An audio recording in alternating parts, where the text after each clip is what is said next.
August 21, 1942, Guadalcanal, a humid night presses down on the jungle like a living weight. Crickets fall silent. The heavy air trembles with the distant thump of naval guns far offshore, their flashes momentarily lighting the black line of the canopy. And on a narrow ridge above the Ilu River, a Japanese staff officer crouches beside a field telephone, listening to a voice crackling through the static. Orders have just arrived from Colonel Kiyonao Ichiki. The remnants of his detachment must prepare for another assault against the American Marines holding the perimeter near Henderson Field. The officer hears the strain in the courier's voice, the disbelief. Earlier that day, they had expected to sweep aside a small, exhausted enemy force. Instead, they found something far different: men who held their ground under machine gun fire, who counterattacked with precision, who refused to break. The officer closes his eyes. Rain begins to fall, beading on his helmet. Somewhere in the darkness, he hears Marines adjusting their lines, calm and methodical. And it is in this uneasy quiet that the larger story begins to form, a story of shifting expectations, strategic realities, and the evolving impressions of Japanese commanders facing an enemy they had not fully understood. By the summer of 1942, the Pacific War had already transformed the expectations of every major command on both sides. Japan's rapid victories across Southeast Asia had reinforced a belief within many Imperial Army headquarters that their fighting spirit, discipline, and night attack doctrine would continue to outmatch any Western opponent. The U.S. Marine Corps, though known in pre-war circles for its expeditionary tradition, had not yet been tested against large, determined Japanese formations in a prolonged campaign. Many Japanese officers understood the Marines as elite troops, but few imagined they would be central to the battles that would shape the Pacific. Japanese operational doctrine emphasized shock, aggression, and decisive infantry assault. Pre-war training instilled a fierce psychological certainty that moral strength outweighed material power, and that an enemy dependent on machinery could be broken by sudden violence at close range. This belief had been reinforced by victories in China and early Pacific operations, where Japanese units had overcome opponents seen as less cohesive or less willing to endure suffering. As a result, when the United States began building its island-hopping strategy, Japanese commanders initially expected familiar patterns to repeat. But the American strategy brought something different: a branch built for amphibious warfare, trained for harsh conditions, and accustomed to independent action. The Marines arrived not as scattered defenders but as concentrated assault forces, supported by naval gunfire, close air support, and a growing logistics machine unlike anything Japan could match. The first landings on Guadalcanal in August 1942 marked the beginning of that confrontation. For Japanese commanders, the shock was not just tactical, it was conceptual. They had assumed the Americans would seize the airfield and then withdraw. Instead, the Marines dug in, built firing positions, and prepared for repeated counterattacks. In Tokyo and Rabaul, Japanese staff officers debated the size and quality of the forces required to dislodge them. Intelligence assessments underestimated the Marine strength on the island, assuming the enemy was lightly equipped and fewer in number. This underestimation influenced the deployment of Colonel Ichiki's detachment, a force far too small to achieve its objectives. His unit's devastating losses in late August were the first major signal to Japanese commanders that the Marines were not a provisional or symbolic force. They were trained, coordinated, and determined. As campaigns expanded across the Pacific, these impressions deepened. At Tarawa in 1943, Japanese defenders watched Marines advance under fire with a level of cohesion that contradicted earlier assumptions about American resolve. At Peleliu in 1944, Japanese officers observed how the Marines adapted to the tunnels, ridges, and fortified coral outcrops, steadily dismantling defenses designed to bleed them dry. And on Iwo Jima in 1945, the Japanese High Command witnessed a scale of endurance and methodical assault that no prior expectation could fully explain. Each battle forced Japanese commanders to revise their understanding. They noted the Marines' ability to integrate supporting arms, maintain discipline under bombardment, and continue attacking despite extraordinary casualties. Reports flowed back through channels, not always formally, sometimes through surviving officers evacuated from collapsing fronts, describing the Marines as an enemy who respected firepower, adapted quickly, and refused to retreat. These evolving assessments shaped defensive doctrine, strategic expectations, and the grim realism with which Japanese commanders approached later battles. And it is from within this shifting landscape that their deeper impressions began to take form, impressions that reveal far more than battlefield outcomes alone. The story now turns to those perspectives, seen through different angles of the war they witnessed. Japanese commanders studying early Pacific engagements first viewed the Marines through a human lens, not as an abstract enemy, but as individual fighters encountered on beaches, in jungles, and across ridges where survival depended on endurance. Surviving Japanese junior officers described Marines as relentless in small groups, a recognition that emerged not from admiration but from observation under fire. They noted how Marine squads tended to reorganize quickly after taking casualties, how non-commissioned officers stepped forward with little hesitation, and how fire teams maintained cohesion even when surprise attacks shattered initial lines. On Guadalcanal, night assaults that traditionally routed less disciplined opponents instead met men who held their positions with a calmness that Japanese reports struggled to explain. Commanders noted the Marines' physical resilience, not superior but consistently steady, and their ability to fight effectively despite hunger, exhaustion, and tropical disease. These human behaviors suggested a culture of initiative that contrasted with Japanese expectations of rigid Western hierarchy. And as the war intensified, Japanese commanders realized that understanding the individual Marine was essential to predicting what larger Marine formations might do next, forcing them to study the psychology of an enemy who appeared increasingly unwilling to break. The tactical dimension of these impressions emerged more sharply as Japanese officers confronted Marine amphibious warfare. Early operations exposed a doctrinal gap. Japanese defenders expected landings to be disorganized, chaotic, and vulnerable to concentrated counterattack. Instead, they saw coordinated waves advancing under covering fire with a rhythm that signaled practiced experience. Reports from the defenders at Baichio in 1943 noted how Marines exploited even narrow footholds with precision, signaling by hand and radio for supporting fire while pushing inland before defenders could regroup. Japanese commanders recognized how Marine units integrated riflemen, machine gun teams, engineers, and armor in ways that produced a continuous offensive push, unlike forces that halted to reorganize. On islands with complex terrain, coral ridges, lava tunnels, dense foliage, the Marines adapted rapidly, using demolitions, flamethrowers, and supporting armor to reduce strongpoints without the hesitation Japanese doctrine expected from opponents facing entrenched positions.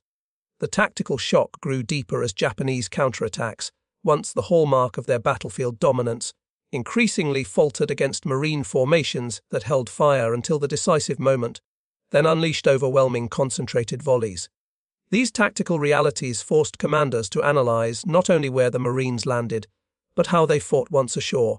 Technology and firepower formed another angle that reshaped Japanese commanders' thinking. At first, many officers underestimated American logistical capability, assuming a slow build-up vulnerable to attrition. But the Marines arrived with radios that worked reliably in rain and heat, mortars calibrated to strike quickly, and close air support tightly synchronized with infantry advances. Japanese defenders on Polillo wrote that Marine air-ground coordination felt continuous, a persistent pressure that prevented defenders from reorganizing or repositioning during daylight. Marine artillery impressed Japanese commanders even more. Reports from Iwo Jima described the pre-assault bombardment as insufficient to destroy deep fortifications but devastating in shaping the battlefield above ground, allowing Marines to move inland with a tempo that could not be stopped by surface defenses alone. American armor, particularly the M4 Sherman, complicated Japanese defensive planning, as Marine tank infantry teams pried open positions once thought impregnable. Every technological observation, from portable radios to flamethrower tanks, forced Japanese commanders to reconsider earlier assumptions that moral strength outweighed material advantage. The Marines paired their will to advance with tools that multiplied their effectiveness, a combination Japanese officers found increasingly difficult to counter. Leadership impressions formed a quieter but equally powerful dimension. Japanese commanders looked closely at how Marine officers directed their units, especially under duress. They observed that Marine lieutenants and captains frequently led from the front, making rapid decisions with an authority that Japanese reports described as practical rather than ceremonial. This contrasted with the Imperial Army's rigid seniority-based structure, where decision-making often flowed from detailed orders rather than battlefield improvisation. On Guadalcanal, Marine commanders adjusted their positions based on reconnaissance and terrain rather than waiting for directives, something Japanese officers noted with concern. at Tarawa and Peleliu. When landing plans collapsed under unexpected conditions, Marine leadership restored order quickly, rerouting units through breaches or reassigning objectives mid-battle. Japanese officers saw that although American command structures emphasized planning, they tolerated, even expected, initiative at lower levels. This decentralization allowed Marine units to maintain momentum despite heavy casualties, complicating Japanese defensive calculations. Leadership, in this context, became another factor that magnified Marine effectiveness, shaping Japanese assessments of how future battles would unfold and how long their defenders might realistically hold out. The final angle emerged through a moral and ideological lens, the way Japanese commanders interpreted Marine determination in the context of their own wartime ethos. Pro-war doctrine taught that Western soldiers relied on comfort and machinery, and that their fighting spirit faltered under hardship. But as the Pacific campaigns deepened, Japanese officers discovered that the Marines defied these assumptions. They saw men who advanced across reefs swept by machine guns, who fought through coral mazes under unbearable heat, who carried their wounded through fire, and who continued to push forward despite casualties that would have halted many armies. This persistence challenged Japanese ideological frameworks. Some commanders attributed Marine endurance to discipline and training rather than culture. Others concluded that Americans fought with a clarity of purpose that could not be dismissed as mere mechanized warfare. Reports noted that Marines respected the tenacity of Japanese defenders, creating a paradoxical mutual acknowledgement across lines where hatred and admiration coexisted. This moral reassessment influenced Japanese commanders' final expectations. They no longer believed the Marines could be broken quickly, only delayed at increasingly terrible cost. All these impressions, human, tactical, technological, leadership, and moral, converged in a single, defining realization. And that realization would crystallize during the pivotal battles where Japanese commanders finally understood what they were truly facing. The decisive shift in Japanese commanders' understanding of the U.S. Marines emerged not from a single engagement, but from a sequence of brutal tests that illuminated a pattern no doctrine could ignore. The first of these came on Guadalcanal, where the early confidence of Japanese staff officers began to erode. After the catastrophic defeat of Colonel Echiki's detachment on the 21st of August 1942, Imperial Army Headquarters dispatched additional forces under General Kiyotake Kawaguchi. His night attack on Edson's Ridge on 14 September was expected to overwhelm the Marines defending the high ground above Henderson Field. But despite the ferocity of the Japanese assault, coordinated, determined, and carried out under pitch-black conditions, the Marines held. Reports from surviving Japanese officers described the defenders as unmoved by casualties and capable of delivering disciplined defensive fire at moments when most opponents would collapse. Kawaguchi's failure was not only tactical, it forced commanders to recognize that standard Japanese shock assaults no longer guaranteed success. Yet the turning point did not fully crystallize until Tarawa, 23 November 1943. On the tiny island of Baitio, heavily fortified with blockhouses, bunkers, and interlocking machine gun positions, Japanese commanders were confident that no force could breach their defenses. Rear Admiral Kiji Shibasaki famously declared that 1,000,000 men could not take Tarawa in 100 years. But over the course of 76 hours, Marine assault units proved otherwise. Despite misjudged tides, chaotic landings, and appalling losses in the first waves, the Marines formed under fire, pushed inland through prepared kill zones, and dismantled fortifications with explosives and flamethrowers. Japanese defenders, fighting with unquestioned resolve, watched the Marines advance inch by inch, refusing to halt even when entire companies were reduced to fragments. For Japanese commanders, Tarawa was undeniable evidence that the Marines combined discipline, firepower, and relentless momentum in a way no previous enemy had demonstrated. Still, the most profound realization came with Iwo Jima, beginning on the 19th of February 1945.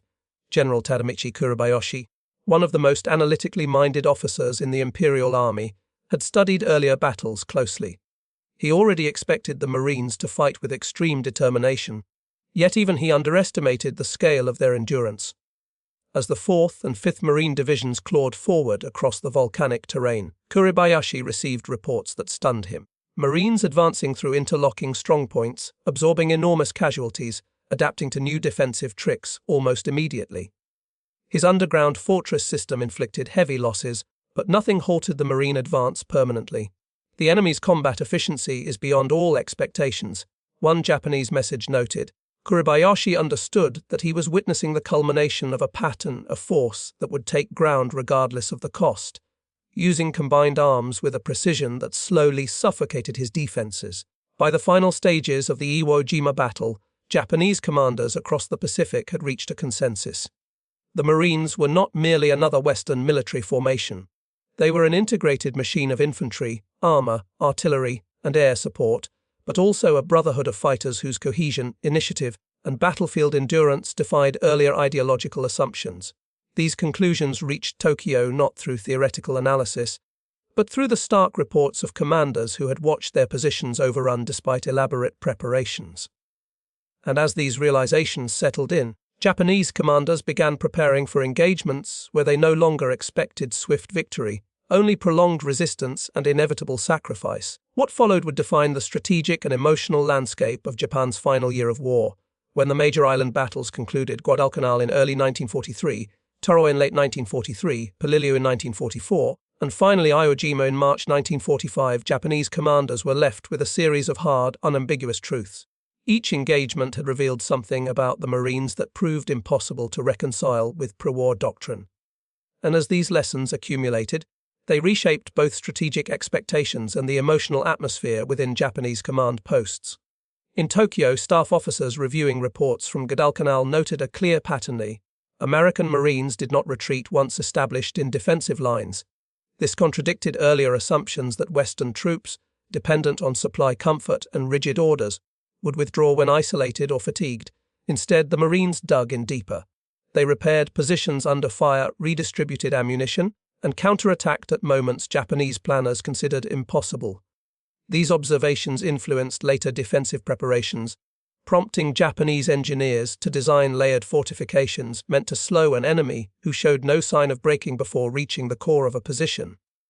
The impact of Tarawa was even more significant. Japanese officers analyzing the battle's aftermath concluded that the Marines' ability to reorganize on a hostile beachhead, despite tide miscalculations and catastrophic first-wave losses, revealed a level of battlefield adaptation rare among any military. They noted that coordinated tank infantry thrusts, combined with relentless demolitions of fortified positions, were achieved without slowing tempo. This forced Japanese strategic planners to re-evaluate the premise that fortified islands could hold indefinitely. Many had believed that strong defenses would impose casualties so high that American commanders would reconsider future amphibious assaults. Tarawa, however, demonstrated the opposite. The Marines treated high casualties as an expected cost of seizing decisive ground. By the time evaluations of Polillo reached higher headquarters, Japanese commanders were beginning to describe Marine combat behavior with a mixture of respect and alarm. Reports highlighted the Marines' endurance in extreme heat, fighting through dehydration and rugged coral outcrops while sustaining continuous losses. Japanese officers were particularly struck by the way Marine units absorbed the shock of ambushes, then reformed quickly to contain and eliminate the threat. This capacity to keep fighting after suffering what Japanese doctrine considered a disabling blow reinforced the growing belief that the Marines were uniquely resilient, physically and mentally. The most sobering assessments came from Iwo Jima. Final transmissions from General Kuribayashi's headquarters revealed an unfiltered view of the Marines' combat power. He emphasized that the American advance was methodical, supported by an overwhelming but precisely applied combination of artillery, naval gunfire, and armor.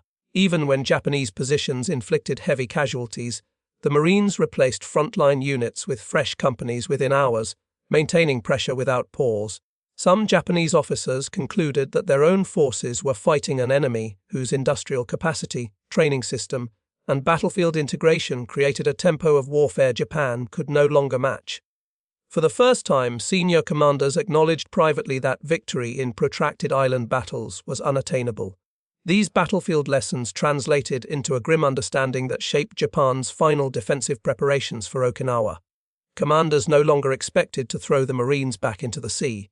Instead, they structured their defenses to prolong the fight as long as possible, hoping to inflict casualties that might influence American political calculations. The shift was not tactical alone. It reflected a psychological transition from confident expectation to sober realism. In the months that followed, as the war drew to its closing stages, Japanese commanders carried these impressions with them: respect for an enemy they had underestimated, recognition of the Marines' extraordinary endurance, and an awareness that their own forces faced a foe whose fighting power grew stronger with each campaign. These reflections, formed in the ruins of island after island, set the stage for a broader understanding, one that extended beyond tactics and strategy and into the deeper human meaning of what these battles had revealed. In the final accounting of the Pacific War, the impressions that Japanese commanders formed of the U.S. Marines amounted to far more than battlefield observations. They represented the gradual dismantling of assumptions carried into the conflict, assumptions about morale, endurance, technological advantage, and the character of those who fought under a distant flag. The war forced both sides to confront realities that no training syllabus or pre-war doctrine fully anticipated. For Japanese officers, the Marines eventually came to symbolize a paradoxy, a force that fought with the cold precision of modern, combined arms, yet held an inner cohesion that could not be explained by machinery alone. They watched men advance through impossible fire, not because they were compelled to, but because their culture of unit loyalty demanded it. They saw a discipline that was flexible rather than rigid, a leadership ethos that allowed young officers and enlisted Marines to make decisions on the spot, and a determination that endured even when casualty lists stretched far beyond what any planner could have expected. These impressions carried a human weight as well. In caves, trenches, and shattered bunkers across the Pacific, Japanese commanders recognized something familiar in the Marines: a willingness to sacrifice, a sense of duty to comrades, a belief in the necessity of their cause, even when the cost was measured in lives lost by the hundreds each day. This recognition did not soften the violence of the conflict, but it added a layer of understanding that transcended national lines. The Marines were no longer simply an enemy to be defeated. They became a measure of the war's scale, its brutality, and its demands on the men who fought it. As Japan confronted the overwhelming industrial and logistical weight of the United States, these reflections deepened into a sober acknowledgement that the Marines had become the spearhead of an advancing force that could not be stopped by courage alone. Their presence on island after island signaled the tightening of a strategic noose, but also highlighted the shared human cost paid by both sides. The legacy of these impressions endures in the quiet respect expressed by surviving Japanese officers long after the war ended, men who had witnessed firsthand the relentless unfolding of history's largest amphibious campaign. And in that recognition lies the final lesson, that even in the fiercest battles, understanding the strength of one's opponent becomes a way of understanding the war itself, its limits, its truths, and the lives it forever changed.